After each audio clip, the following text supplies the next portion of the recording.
The Rally Team Board Flow metrics help teams enhance their performance, streamline processes, and deliver value more effectively.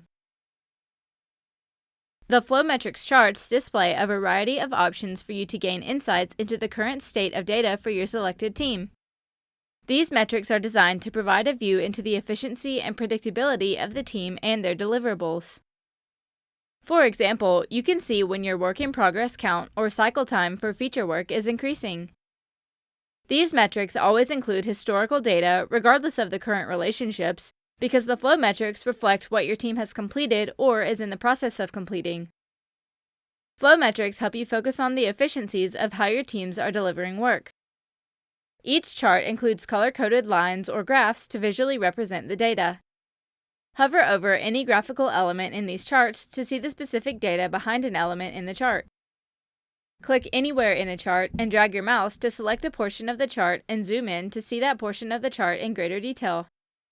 Select Reset Zoom to return to the default zoom level. Hover over an item in the chart legend to highlight that metric in the chart. Select any item in a chart legend to hide or show the metrics for that item. For example, select User Stories to hide the graphical data for user stories in the chart. Select User Stories again to show user stories in your chart. Click on an individual data point in the Flow Predictability or Velocity charts to drill down into the scatterplot chart and/or cycle time for that given data point. Note that flow metrics charts are always generated for the specific team that is selected from the project picker at the top of the page. To view flow metrics, select the Team Board from the Track tab. Select Charts at the top of the page. Select the Flow Metrics tab. You can select the parameters for the data in these charts using the following options. The Work Item Type dropdown allows you to select whether you want to view data for defects, user stories, or both. By using the State Type dropdown, you can choose whether to display data based on flow states or schedule states. Use the Start and End State dropdowns to set the start and end states. By selecting your first state for your start state and your last state for your end state, you can view your end-to-end delivery of lead time. By selecting steps in between, you can view the cycle time for the selected states. Data tracking typically ends with the accepted state. Group By allows you to select whether you want to view data by weeks, months, quarters, releases, or iterations. If you select weeks, months, or quarters, the data is based on the date that the work items entered the end state. If you select releases or iterations, the data is based on the work items that are associated with each release or iteration. In the Flow Distribution field, you can choose to group velocity data by investment category or by custom fields that you want to use to show the investment that the delivered work aligns to. The data that is shown is at the work item level, which is user stories and defects, but the flow distribution is aggregated by the parent portfolio item for each work item, either the investment category or a custom field in the portfolio items. The default value is none. The Units option allows you to choose whether you want to look at throughput and cycle time based on items count, which is the total number of user stories and defects, or by plan estimate, which are the story points associated with each user story and defect. A work item that does not have a planned estimate is ignored when you select Plan Estimate. You can update your parameters at any time by selecting new values for one or more of these fields and then selecting Update. Now let's go over each chart in more detail. The Throughput and Velocity chart answers the question, how much work is the team delivering? This chart tracks the number of work items, which are user stories and defects, that were completed in the selected time box. When Units is set to Plan Estimate, this chart will track velocity, whereas when Units is set to Items Count, this chart will track throughput. Tracking your throughput over time helps determine whether the delivery rates for the team have improved. This data also helps you provide more accurate estimates and forecasts for how much work can be delivered in the future. Selecting an investment category or custom field from the Flow Distribution field provides a secondary lens of analysis.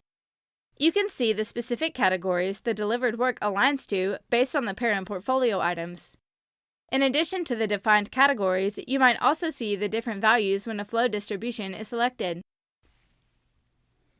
The work in progress, or WIP chart, answers the question, how much work should be in progress for my team at any given time so that it executes effectively? This chart tracks the work in progress for each time box in the chart for all work items.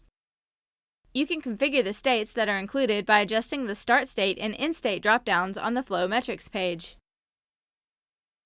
The average is calculated by determining the total number of work items that are present in one or more of the states in the time box divided by the length of the time box in days. Tracking your WIP over time helps you to determine the most efficient levels of WIP that maximizes throughput while minimizing cycle time. Excessive WIP can lead to inefficiencies and reduced output.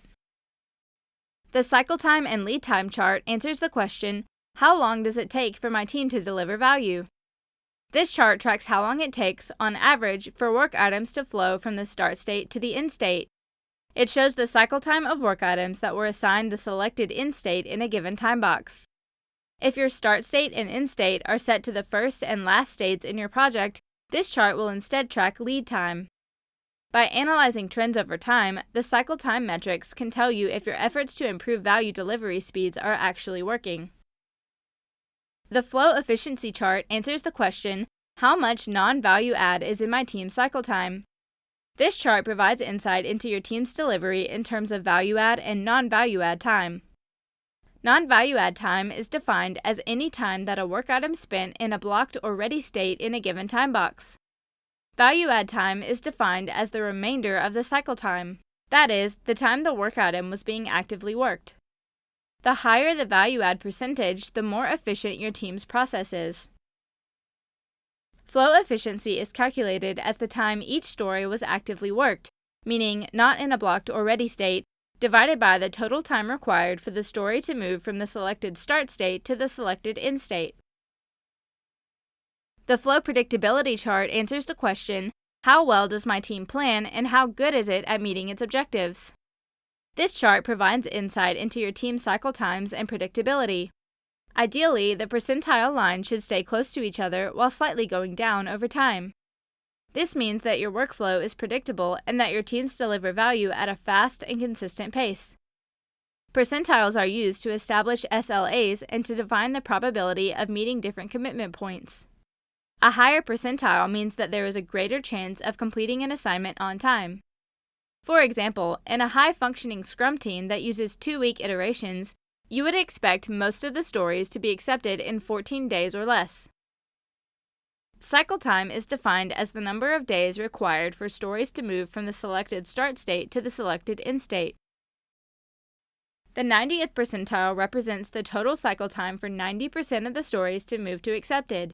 The 80th percentile represents the total cycle time for 80% of the stories to move to accepted, and the 70th percentile represents the total cycle time for 70% of the stories to move to accepted. Congratulations! Now you should understand the data provided by the team board flow metrics and how to use it to remove waste and improve the speed of value delivery to your customers.